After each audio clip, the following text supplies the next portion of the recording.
खाना उन लोगों का काम था। और वैसे तो हम लोग खाने में तो बहुत आगे हैं, खाने ही के लिए इतना खाता है, इतना खाता, खाली सुने कि दावत है।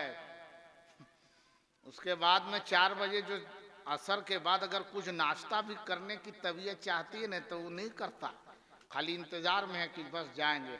और खाता है तो एकदम पूरा हलक तक नेटवा तक खा लेगा। हाँ, यहाँ तक है, मैंने पानी रखने की जगह नहीं है, रखा गिलास अगर पानी रख भी दिया और अगर कहीं ढकार लेगा तो या कुछ बोलेगा ना तो बोली नहीं निकलती है, बातें निकल जाती है। हाँ, इतना खाए रहता है, सिर्फ खाने के लिए आए हैं क्या? अल्लाह ने हम लोगों को लिए सिर्फ खाने के लिए पैदा किया? खाना हमारे लिए है, हम खाने के लिए नहीं है। कितनों को आपने सुना होगा ऐसों को जिनके पास एक रोटी क्या, रोटी का एक टुकड़ा भी नहीं रहता, फिर भी उनको ये मालूम था कि अल्लाह ने पैदा किया है तो अल्लाह हमें रिस्क देगा, खाना खिलाएगा। इतना ही पुख्ता यकीन रख करके और अल्लाह की इबादत करते थे, नेक काम करते थे, उन्हें खाना मिलता था। आज हम लोग खाना के पीछे भागते हैं। वो चीज अपने अंदर हम पैदा करें कि हम खाने के लिए ना भागें, खाना खुद हमारा और आपका इंतजार करता हुआ नजर आवे। लेकिन वो होगा कब? जब हम और आप उस रास्ते पर आकर के खड़े हो जाएंगे, उस रास्ते पर गामजन हो जाएंगे, तब ये होगा। घर भैया आया, कौन है, क्या नाम है उनका? नियामत साहब। अच्छा ये बताइए, योको को रिश्तेदार कोई है आपका? सब तो डुमरिए है, रिश्तेदार को नहीं आया, खा के सब सो गया है, एक ठो है न, वो भी भूल भटक के है। वरना तो आज मेहमानी भी लोग जाता है तो बहुत ठाट बाट से जाता है, और वो खाने के बाद सबसे पहले उसको कि कहाँ सुतबो उस सुतने के चक्कर में लोगों साहिबे खाना ने इतना अच्छा जलसा सजाया, इतना खर्च किया है, किस लिए किया? एक चीज जाने, ये जिस्म है और ये जिस्म में जान है, जान जिस्म में है। अगर ये तन से, ये धड़ से, ये जिस्म से, इन आज़ा से अगर जान बाहर हो जावे, निकल जावे, रूह निकल जावे, तो ये बॉडी को काम के है? अरे जोर से बोलिए, कोई काम के है? जिस्म है तो उसके लिए जान जरूरी। अगर जान है तो जिस्म कामयाब है, जान अलग जिस्म अलग, कोई वैल्यू है? बिहान उठा के लगा के गड्ढा खोद करके कब्र खोद के ले जा रख करके वापिस आ जाएगा, क्योंकि एक छोटी सी चीज जिसे कहते हैं दिखने में नहीं आती, वो चीज है लेकिन वो हम दिख नहीं पाते। वो है तब तक हमारी अहमियत है। रूह भी हो और जिस्म भी हो तब जिंदगी का मजा है। एक चीज देखिए, रूह भी है, जिस्म भी है, लेकिन रूह की तबीयत खराब है, रूह बीमार है। कहते हैं ना कि आदमी बीमार है, वो रूह ही बीमार है, रूह ही से सब कुछ है। रूह है तो हाथ में अगर वैसे नाखून लगाते हैं तो उससे जलन महसूस होती है, चोट लगती है तो उससे दर्द का एहसास होता है। कब? जब जिस्म में रूह है, जान है, तब। अगर बीमार हम हो जावे, हम बीमार हो जावे, आप बीमार हो जावे, तो बढ़िया से बढ़िया खाना भी ला करके दे, और जैसे ही खाइएगा, जैसे बुखार उखार है और खाइएगा तो क्या कहते हैं, खाने वाला क्या कहता है, खाना एकदम जायकादार नहीं, स्वाद नहीं है, खाना ठीक नहीं। अरे खाना ठीक है, तुम्हारी तबीयत ठीक नहीं है, इसलिए खाना कड़वा लग रहा है। पहले तबीयत अच्छी हो तो खाना अच्छा लगता है। आज हम लोगों की ये रूह अच्छी हो जाए, जान अच्छी हो जाए, दिल अच्छा हो जावे तो हर नेक काम अच्छा लगेगा।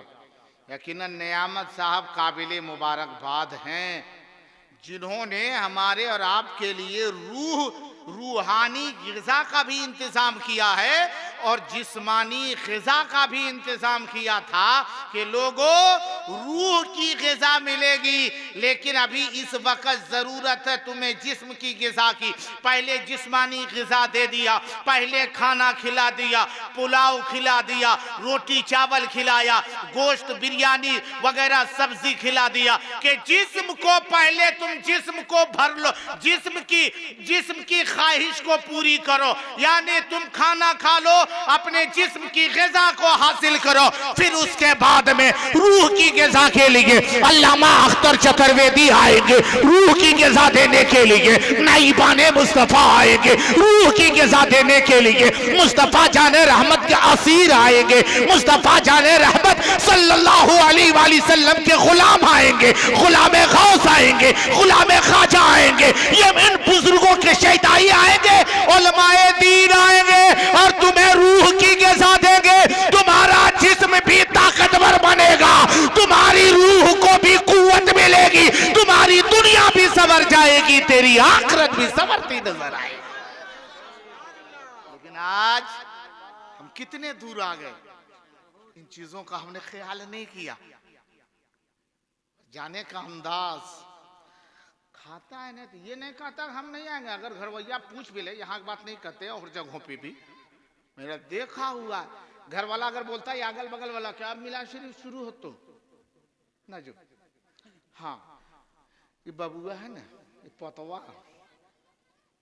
रख के आ रहे हैं, धर के आ रहे, वो रखने गया बेटा उधरे खत्म हो जाता है, फिर वापिस नहीं आता। पता नहीं, कोई लोग तो ऐसा है कि तिनका दांत खोदते खोदते निकल रहा है। एक साहब से पूछा भी किधर जा रहे हैं, बोला नहीं नहीं इधर हैं, थोड़ा टहल रहे हैं। बोला नहीं आइए बैठिए। बोले नहीं, खाने के बाद में, रात के खाने के बाद में टहलना चाहिए। हाँ ठीक है टहलना चाहिए, तो यहाँ से वहां तक 40 कदम टहल लो ना, टहलते चलते जाकर के बेड पर सूत जाता है, इसका नाम टहलना कहाँ। आओ देखो हमारी माँ बहन बेटियां बैठी हुई है, बहुत नेक है, बहुत अच्छी है हमारी बहनें ये, जो इस वक्त बैठ के सुन रही है। लेकिन एक बात है, इधर तवज्जो दीजिए, इधर तवज्जो दीजिए। ये भी कम नहीं है, ये भी कम नहीं है। पूरा मजमा थोड़ी देर सुनेंगे आप लोग? अरे सुनने के लिए तैयार हैं? थोड़ा एक मर्तबा बोले सुभान अल्लाह और जोर से बोले या रसूल अल्लाह। माशाअल्लाह हमारी माँ बहन बेटियां बैठी हैं, आप भी बैठे। मैं बताऊंगा ये कौन सा प्रोग्राम, अकीका है कि खतना है? अकीका भी है और खतना भी है। खतना क्या है और अकीका क्या है, अकीके से फायदा क्या है, इंशाअल्लाह रहमान बताएंगे। आप भी सुने हमारी बहनें और आप भी सुनो हमारे भाइयों, अकीके के ताल्लुक से इंशाअल्लाह बताऊंगा। और जितना ध्यान से आप सुन रहे हैं मेरे भाई, मेरे बुजुर्ग चचा, उससे कहीं ज्यादा ध्यान से हमारी बहन और बेटियां सुन रही हैं, हमारी माएं सुन रही हैं, वो सुनती हैं। और एक चीज भी जाने कि उन लोगों का दिल, हमारी माँ बहन बेटियों का दिल जितना नर्म है, रहमो करम के बूंद जितना उनमें है, हम मर्दों में कम है। लेकिन एक बात है, कभी कभार वो जब गुस्सा हो जाती है ना, जैसे एक बुजुर्ग का वाकया याद आ गया। ए बेटा रे बतिया नहीं, इधर देख, आप लोग बैठिए बैठिए बैठ जाइए, बस उधर का ध्यान मत दीजिए, इधर तवज्जो दे। पूरा मजमा बोले या रसूल अल्लाह और जोर से बोलो सुभान अल्लाह। एक बुजुर्ग है, अल्लाह के बहुत बड़े वली है, पाए के बुजुर्ग है, बाकरामत वली है, बहुत सारे उनके मुरीदीन थे। कुछ मुरीदीन तो करीब के थे, जो मुलाकात हमेशा पीर साहब से किया करते थे, गाहे बगाहे रास्ते में वगैरह में, मस्जिद में, खानका में मुलाकात उनसे हो जाती थी। कुछ मुरीदीन दूर दराज के थे, जो मुलाकात नहीं कर पाते थे, एक मर्तबा एक मुरीद के दिल में ख्याल पैदा हुआ कि चले अपने पीर साहब से मुलाकात करावे, लेकिन तन्हा जाएंगे, वो भी हमारे पीर भाई हैं, हो सकता है वो भी जाएगा, उनको पहले पूछता। जब उनसे पूछा कि आप जाओगे, मैं पीर साहब से, अपने वली, अपने बुजुर्ग से मुलाकात करने जाना चाहता हूँ, आपको भी ख्वाहिश है? उन्होंने कहा मेरी तबीयत भी चाह रही कि मैं भी पीर साहब से मुलाकात करने जाऊं। कहा चलो हम दो हो गए, चलो तीसरे को खबर मिली तो वो कहा मैं भी जाऊंगा। इस तरीके से 5-7 लोग तैयार हो गए। कहा चलो पीर साहब से मुलाकात करके आते हैं। ना उस वक्त मोटरसाइकिल है, ना मारुति है, ना 4 पहिया है, ना 6 पहिया है, ना 8 पहिया है। वो पैदल सफर, अगर किसी के पास अगर कोई सवारी होती थी तो घोड़ा होता था, ऊंट होता था, हाथी होता था, खच्चर होते, उस पे सवार होके जाते। इनके पास कुछ भी नहीं था, ये सबके सब पैदल चले। कहाँ? अपने पीर साहब से मुलाकात के लिए। मसाफत तय होती जा रही है, रास्ता कटता जा रहा है, वक्त बीतता चला जा रहा है। चलते गए, पहुंच गए वो गांव जो गांव उनके पीर साहब का था। जब वहां पहुंचे तो किसी से पूछा कि फला साहब का, पीर साहब हमारे हैं, फला साहब हमारे, वो सरकार का घर कौन है? जवाब दिया वो घर है जो सामने देख रहे हो, दरवाजा बंद है, उस वही घर है। कहा चलो पहुंच गए, करीब गया, दरवाजा खटखटाया। अब सुने, दरवाजा खटखटाया, अंदर से आवाज आई, कौन? ये मोहब्बत भरे अंदाज में कहा, हम वो फकीर हैं, हकीर हैं, आपके दर के गुलाम हैं। बोला साहब साहब बोलो कौन हो? तो अंदर से पूछने वाले कोई मर्द नहीं था, औरत की आवाज थी। बोले कौन हो बताओ, कौन हकीर, कौन फकीर, कौन गुलाम, साहब साहब बता। बोला फला हजरत जो हमारे सरकार है ना आपके घर के, वो हमारे पीर साहब हैं, हम उनके मुरीद हैं। तो औरत दरवाजा तो खोली नहीं, लेकिन आग बगोला हो गई। बोला किस पीर साहब की बात करते हो, कौन पीर है? बोला फला सरकार हुजूर, वो हमारे पीर हैं, उनसे मुलाकात के लिए आए हैं, कुछ फाइज लेने के लिए आए हैं, दुआ लेने के लिए आए हैं। और वो अंदर से औरत, निस्वानी आवाज, वो औरत जो पर्दे के भीतर में अंदर में है, दरवाजा खोलती नहीं। वो कहती तुम जानते हो कि तुम लोग जानते हो मैं कौन हूं? बोला मुझे पता नहीं है, हम लोगों को ये मालूम नहीं आप कौन है, लेकिन किसी ने कहा कि यही घर हमारे पीर साहब का है। कहा ये सीख बताया कि फला का घर यही है, मैं उनकी बीवी हूं। और सुनो, यहाँ कोई पीर नहीं रहता, यहाँ कोई बुजुर्ग नहीं रहता, यहाँ कोई वली नहीं है, कोई पीर नहीं। बोला फला हजरत हमारे पीर है, वो उन्हीं का घर है ना? बोला उनका घर है, लेकिन वो पीर नहीं है। कहा नहीं, वो हमारे पीर है, हमारे बुजुर्ग हैं, वो अल्लाह के वली हैं। तो अंदर से वो आवाज देती है, अच्छा ये बताओ तुम उसको पीर मानते हो, हम ज्यादा उनके पास वक्त गुजारे हैं ना तुम लोग गुजारे हो? बोला नहीं, आप ही गुजारी होंगी। बोला तब हमको पता है, उनके चक्कर में मत फंसो। ये कौन है? बीवी है। अब सुने, थोड़ी देर तवज्जो, ये बीवी क्या करे? उनके चक्कर में मत फंसो, वो वाली नहीं है, बुजुर्ग नहीं है। अब ये लोग मायूस हो गए, आंखें बरसने लगी, आंखें बरसने लगी, रोने लगे कि हम कैसे घर में आ गए। वो तो हमारे पीर साहब हैं, हमारे पीर की इतनी बेहुरमती हो गई, इतनी ऊंची नीची बात, ये भला बुरा कहने वाली ये औरत हकीकत में उनकी बीवी है, हमारे पीर साहब की अहलिया है, हमारी ये वो क्या कहते हैं माँ है, पीर साहब की बीवी माँ है कि दाखिल है। हम क्या कर सकते हैं, पता नहीं क्या सच्चाई है। पता लगाया कि पीर साहब गए किधर हैं, किसी ने कहा फला वो उधर जंगल की तरफ जाते हैं रोजाना, उधर ही गए होंगे। अब ये लोग जंगल की तरफ सफर बांधे, रखते सफर बांधा, चलते चले गए, चलते चले गए। कुछ दूर गए का अभी तक जंगल पहुंचे नहीं, अब पहुंचे तब पहुंचे। अचानक देखते क्या है कि जंगल करीब है, लेकिन वहां से उधर से कोई शख्स आ रहा है, लेकिन पैदल नहीं आ रहा है, घोड़े पर बैठ के नहीं आ रहा है, ऊंट पर सवारी करके नहीं आ रहा है, हाथी के पीठ पर लद के बैठ के नहीं आ रहा है तो एक शेर पर सवार होकर के। अब इन लोगों का दिल धक धक करने लगा कि पता नहीं वो बाघ उधर से जंगल का शेर आ रहा है, कहीं हम लोगों को कुछ नुकसान ना पहुंचा दे। रुक गया, बोला चलो जो होगा आगे बढ़ो। जब जिसके खातिर हम लोग आए थे वो पीर साहब से के बारे में हम लोगों ने इतना सुन ही लिया, तब हम लोग करेंगे क्या? जो होगा देखा जाएगा। चल करके देखते कि वो शेर पर कोई बैठा है, चेहरे पर निकाब लगाया हुआ कोई है, देखते हैं वो कौन है जो शेर पर बैठ करके, जंगल के बादशाह वो बाघ के ऊपर बैठ के आ रहा है। जब और करीब गए तो देखता है कि कोई है जो उसके पीठ पर, बाघ के शेर के पीठ पर बैठा है और हाथ में कोड़ा लिए हुए, और एक हाथ से बाघ वो शेर का कान पकड़े हुए वो या एक्सीलेटर ले रहा है, जिधर चाह रहा है घुमा रहा है, जिधर चाह रहा है मोड़ रहा है, और हाथ में एगो कोड़ा है, और वो लकड़ी का डंटा नहीं है, चमड़े का कोड़ा नहीं है, कपड़े का रट के बांधा हुआ कोड़ा नहीं बनाया, वो एक खतरनाक सांप है, और उस सांप को हाथ में लिए है, और उसको शेर को मारता है तो शेर चलता है।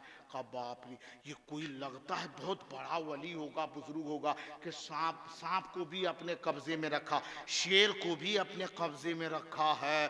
कहा हुजूर आप थोड़ा चेहरा दिखाइए कि आप कौन हैं, इतने बड़े बुजुर्ग हैं, सांप भी आपको नुकसान नहीं करता, शेर भी आपके हुक्म को मानता है, सब आपके बस में है। पर्दा हटाया, मुस्कुराया। ये लोग देख के परेशान हो गए, वो कोई और नहीं है, हमारे ही पीर है जिनका नाम ख्वाजा अबुल हसन खिरकानी है, ये हम ही लोगों के पीर है।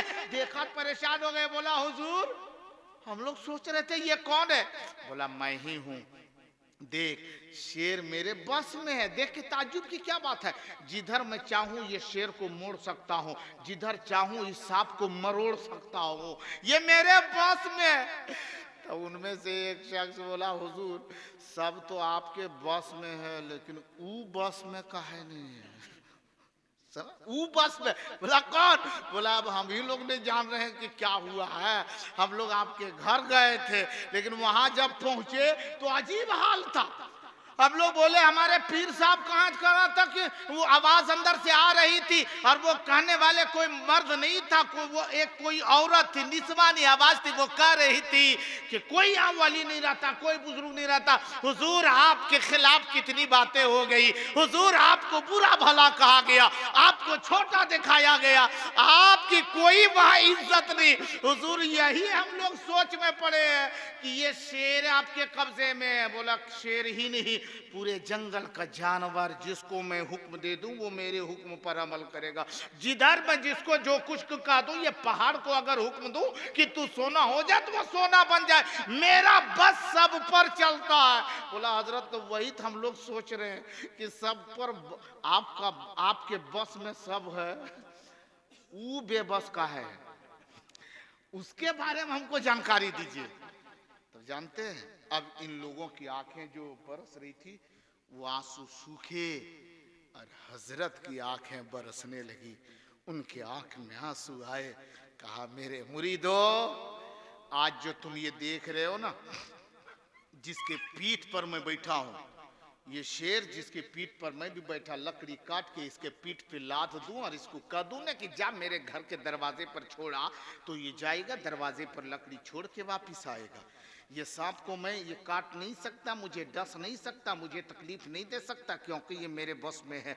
ये सब है जानते, ये सांप को भी मेरे हुक्म को मानता है, मेरे हुक्म की तामील ये सांप भी करता है, ये शेर भी करता है, जंगल के सारे जानवर वगैरह वगैरह सब हमारे ताबे, हम जो कहे ये मानने को तैयार है, लेकिन ये सब मेरे हुक्म को मानते हैं। लेकिन पता है ये मेरे इतना जो मर्तबा इतना ऊंचा मिला है कि ये सब के सब मेरे हुक्म की तामील करते हैं। ये मेरे नमाज़े नफल की बुनियाद पर नहीं है, हमारी तस्बीह तहलील करने की बुनियाद पर ये मकाम नहीं मिला है, हम नमाज़े इशराक पढ़ने की बुनियाद पर मुझे ये मकाम नहीं मिला है, नमाज़े चाश पढ़ने की बुनियाद पर ये बुलंदियां हमें नहीं मिली है, सलातुल अव्वाबीन की दायमी अदायगी की बुनियाद पर ये मुझे मर्तबा नहीं मिला है। अगर मैं रातों रात रात अगर सजदे नफल में करता रहा, नफली इबादतों में मैं मुस्तगरक हो गया, लेकिन उसके बावजूद ये मकाम नहीं मिला है।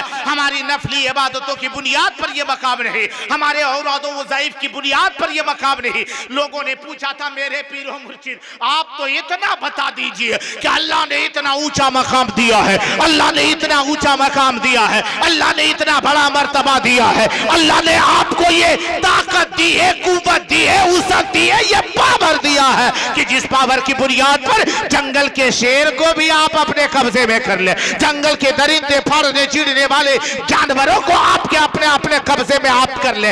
आखिर ये मकाम मिला कैसे? तब सुनो अल्लाह वाले कहते हैं ए मेरे मुरीदो, अगर अल्लाह ने ये मुझे मकाम दिया है तो जो मेरी बीवी जो मुझे बुरा भला कही है, कह रही थी, जो तुम लोगों ने सुना है, उसी की बुनियाद पर अब सारे मुरीद हैरान और परेशान है। आखिर क्या सबब है? वो इन्हें बुरा कहे, वो इन्हें खराब कहे, वो इन्हें बुजुर्ग ना माने, वो इन्हें पीर ना माने, वो इन्हें वली ना माने, वो इन्हें इख्तिदार वाला ना माने, वो इन्हें मुक्तदा ना माने, वो इन्हें पेशवा ना माने, वो इन्हें रहबर ना माने, उसके बावजूद कह रहे उनकी वजह से मुझे ये मकाम मिला है। हुजूर हमने समझा नहीं। तब उस वक़्त उस पीरो मुर्शिद ने उनके पीरो मुर्शिद की जुबान मुबारक जुम्बिश में आती है। आका उनके पीर सैयदी सरकार अबुल हसन खिरकानी ने फरमाया था, ए मेरे मुरीदो, जब जब मेरी बीवी मुझे बुरा कहती थी मैं सब्र करता चला गया, मुझे ऊंची नीची बात करती मुझसे करती थी, मैं सब्र करता था। अल्लाह रब्बुल इज्जत मेरे सब्र को देख करके इतना खुश हुआ कि रब की रबूबियत खुश हुई, अल्लाह मुझसे राजी हुआ और रब्बे कायनात ने फरमाया, ए मेरे बंदे अबुल हसन, तेरी सब्र की बुनियाद पर तुझे मैं ये मकाम देता हूँ। तेरी बीवी ने तुझे बुरा कहा, तूने बीवी को थप्पड़ ना मारा, तेरी बीवी ने कटी जली बातें की, लेकिन तूने अपनी बीवी पर हाथ ना उठाया, उसे तूने तकलीफ ना दी। जो सब्र किया है, इसी सब्र की बुनियाद पर मैं तुझे वो मकाम देता हूँ। और अल्लाह ने जो मकाम दिया जो तुम्हारी नजरों के सामने है, उसी सब्र की बुनियाद पर जंगल के शेर के ऊपर सवार होकर के चलने का मौका इनायत फरमा दिया। लोगों अल्हम्दुलिल्लाह, औरतें क्या हैं? आज जो बच्चे का अकीका हो रहा, वो बच्चा का बाप है, उस बच्चे की माँ भी है। माँ और बाप दोनों से एक बेटा हुआ, माँ बाप की एक बेटी है, बेटी का भी अकीका करते, बेटा भी अकीका कर रहे। जराए कौन है? माँ बाप है। बाप भी अजमत वाला, लायके ताजीम, माँ भी लायके ताजीम खिदमत। आज लोग एक बात और सुने, आज लोग माँ ही की सिर्फ इज्जत, बाप की नहीं। कोई बाप की सिर्फ इज्जत करते हैं, माँ की नहीं। लोगों, माँ बाप दोनों की इज्जत करो, माँ बाप दोनों का एहतराम करो। ये माँ बाप का मर्तबा कितना ऊंचा होता है, बाद में मैं बताऊं कभी इंशाल्लाह मौका मिले। वक्त का काफ़ी हिस्सा गुजरा है और आप लोग भी सुस्त पड़ गए हैं, लेकिन एक बात बताओ, अकीका, अच्छा अकीका काहे करते हैं? सुन रहे हैं आप लोग? अरे आप ही लोग से कह रहे हैं अकीका करते हैं ना। तो अकीका करते हैं तो बकरा ज़बह करते हैं, जानवर ज़बह करते हैं ना, बकरा नहीं ज़बह करते, मुर्गा से अकीका करते हैं। अरे मुर्गा से अकीका करते हैं, बकरा ज़बह करते हैं। पूछा कि फिर ये ज़बह क्यों किया जा रहा है? तो बुजुर्ग ने फरमाया खुशी की वजह से। कैसी खुशी? बोला जब बेटा पैदा होता है, बेटी पैदा होती है, तो माँ बाप को खुशी होती है, और खुशी के मौके पर जो जानवर ये ज़बह किया जाता है ना शुक्राने के तौर पर, ये अकीका है। अब ज़बह किया जाता है ना जब जानवर को, बकरे को जमीन पे लेटा दिया, इमाम साहब आइए, फला हजरत आइए, कारी साहब आइए, ज़बह कीजिए। जब ज़बह करते हैं ना तो छुरी हाथ में लेते हैं, और जैसे उनके हलक के करीब छुरी ले जाते हैं ना तो जानवर बोलता है, वो जानवर बोलता है लेकिन हम लोग सुन नहीं पाते। वो क्या कहता है मालूम है? कहता है मुझको क्यों तकलीफ दे रहा है, मेरे गले को क्यों काटना चाहता है, मुझे क्यों हिलाक करना चाहता है, मुझको क्यों ज़बह करना चाहता है, अरे मुझे क्यों मौत के घाट उतारना चाहता है। तो जवाब क्या मिलता है? खुशी की बुनियाद, खुशी मिली इसलिए तुमको ज़बह कर रहे। तो जानवर बोलता है खुशी किसको मिली है? बोला फलां का बेटा, उसका अकीका करना है, फलां का बेटी, फलां की बेटी, उसके अकीके के तौर पर तुम्हें ज़बह किया जा रहा है, ये खुशी है। जानवर कहता है खुशी उसको है कि हमको है? नहीं, उन लोगों को है। बोला फिर हमको काहे तकलीफ दे रहा है, जिसको खुशी हो उसके साथ करोगे। लेकिन नहीं, हम जानवर ज़बह करते और उस वक्त दुआ पढ़ते। क्या दुआ पढ़ते मालूम? इन्नी वज्जहतु वजहिया लिल्लज़ी फ़तरा समावाति वल अर्द हनीफ़ा वमा अना मिनल मुशरिकीन इन्ना सलाती व नुसुकी व महयाया व ममाती लिल्लाहि रब्बिल आलमीन ला शरीका लहू व बिज़ालिका उमिरतु। उस वक़्त ज़बह करने वाला कहता है ये कुर्बानियाँ, ये नमाज, ये इबादत, ये तकवा, ये तहारत मौला सब तेरे लिए, तेरा कोई शरीक नहीं। और ए जानवर, ओ जानवर, ओ अल्लाह की मखलूक, कात में से वो बेजुबान जानवर जिसे मैंने तुझे जमीन पे लेटा दिया, अब तेरे हलक पर छुरी चलेगी, अब तेरे हलक को हम काटेंगे, अब तेरे रगों से हम खून के फव्वारे बहते देखेंगे, दिखाएंगे। किस लिए?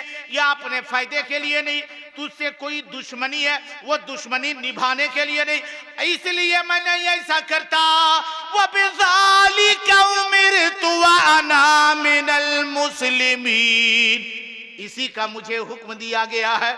यही तो अल्लाह और उसके महबूब की तरफ से हुक्म है। वो मैं अपने मदीने वाले आका की सुन्नत, खुदा की हुक्म की और खुदा की हुक्म की तामील कर रहा हूँ। मैं तुझे तकलीफ नहीं दे रहा, बल्कि मैं तुझे नबी की सुन्नत पर लेटा करके ज़बह करके यकीनन तेरी कुर्बानी पेश कर रहा हूँ, ताकि तेरी भी आखिरत संवर जाए। और जिसके माँ बाप ने यकीके के लिए तुझे चुना है, उनके माँ बाप को भी अल्लाह तबारक तआला अपनी बारगाह में मकबूल फरमा ले। हाज़िही हकीकतो फला बिन फला दमुहा बिदमिही लहमुहा बिलहमिही अज़मुहा बिअज़मिही जिल्दुहा बिजिल्दिही शारुहा बिशारी। मतलब है, मकसद है उसका, ज़बह किया जाता है। कहते ये जानवर तुझे ज़बह किया ना, लेकिन इससे फायदा क्या? इस बच्चे का अकीका हो रहा है ना, नाम लिया जाता है फला के बेटे फला की तरफ से अकीका है। दमुहा बिदमिही, ये अल्लाह इस बच्चे के जिस्म में तूने खून दिया, इस बच्चे के जिस्म में रगों में खून है। दमुहा बिदमिही, मौला उस बच्चे के जिस्म में खून है, उस खून के बदले में ये जानवर की खून को कुर्बान कर देता हूँ। मौला इस कुर्बानी को कबूल फरमा।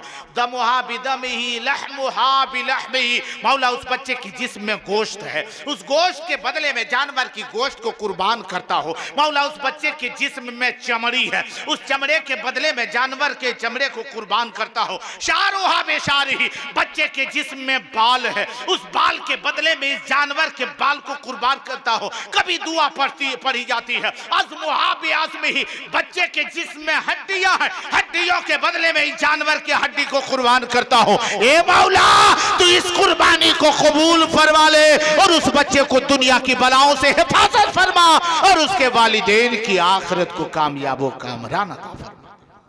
बहुत सारी बातें होती है, वक्त कम है और वक्त तो बहुत है, लेकिन इन चंद लोगों को ये लोग भी सोच रहे हैं कि कौन मौलाना आया है, माइक पकड़ा है तो छोड़िए नहीं रहा है। बस मैं अपनी खाना पूरी के लिए थोड़ी देर हाजिर हुआ, वरना गुफ्तगू का मेरे अंदाज़ कुछ अलग थलग है, जो आज मैं उस अंदाज से ना पेश कर पाया, क्योंकि माहौल कुछ ऐसे हैं और जिसकी बुनियाद पर आप तो अच्छी तरह समझ पा रहे होंगे कि मामलात क्या हैं, जिसकी वजह से मैं इंशाल्लाह कभी मौका रहा तो कभी हाजिरी हुई तो मुकम्मल इंशाअल्लाह अपने उस अंदाज में जैसे आपके सुनने का अंदाज है उस हिसाब से इंशाअल्लाह गुफ्तगू करने की ये जहांगीर आलम ओवैसी सआदत हासिल करेगा। अल्लाह मुसलमानों को नेक अमल करने की तौफीक अता फरमाए, तमाम आफात व बलियात से महफूज व मामून अता फरमाए। मौला जिस मकसद से साहिब खाना ने महफिल रसूल का अहतमाम किया है उन्हें मकसदों में कामयाबी व कामरानी अता फरमा। या अल्लाह इस हकीर फ़कीर ने जो गुफ्तगू की है उसमें जो खामियाँ हुई होगी मौला उसे तुम माफ़ अता फरमा, गलतियों को दरगुजर फरमा। अस्तगफिरुल्लाह रब्बी मिन कुल्लि ज़ंबि व अतूबु इलैह। ला इलाहा, कलमा जोर से सारे लोग पढ़े, ला इलाहा इल्लल्लाहु मुहम्मदुर रसूलुल्लाह सल्लल्लाहु तआला अलैहि वसल्लम। अस्सलामु अलैकुम व रहमतुल्लाह।